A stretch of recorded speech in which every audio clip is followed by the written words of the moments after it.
que delícia. A papinha que o papai fez. Vamos comer a papinha que o papai fez? Abre a boquinha. Que gostoso. Que delícia. Abre mais boquinha. Opa.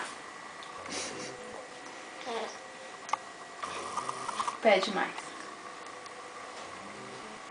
Quer mais?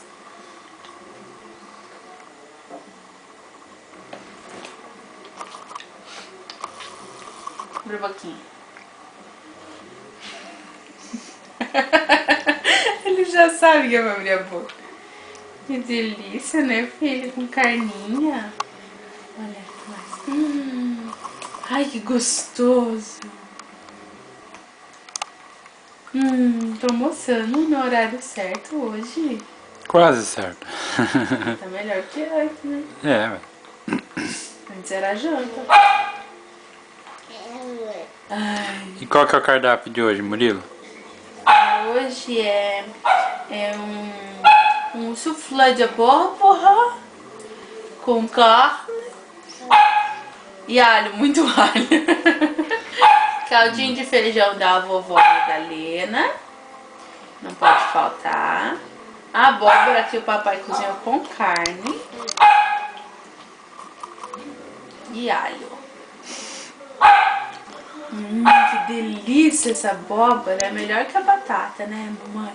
É melhor que a batata. Eu vou comer. Meu Deus, a gente vai comer tudo. É muito, né? Não, porque tá dando.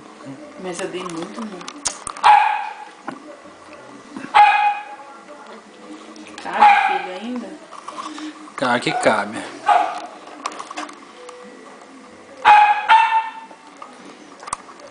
Então, os pedaços de carne aqui.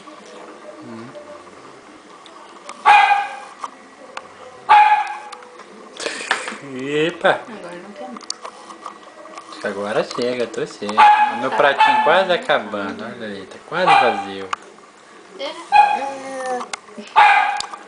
Oi, Murilo. O que aconteceu com a sua comida? Acabou?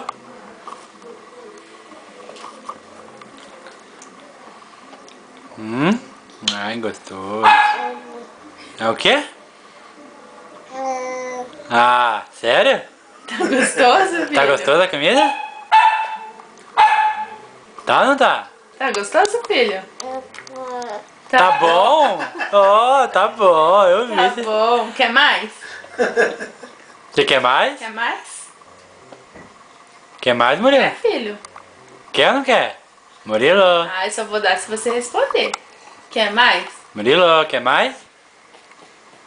Diz aí. Hã? Quer mais? Tá bom. Quer mais? A boca abrindo, será que não quer? Tá gostoso, filho?